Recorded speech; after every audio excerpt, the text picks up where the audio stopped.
गणनायकाय गणदैवताय गणाध्यक्षाय धीमहि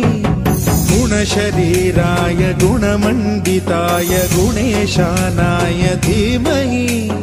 गुणातीताय गुणाधीशाय गुणप्रविष्टाय धीमहि एकदन्ताय वक्रतुण्डाय गौरीतनयाय धीमहि गजेशानाय भालचन्द्राय श्रीगणेशाय धीमहि एकदन्ताय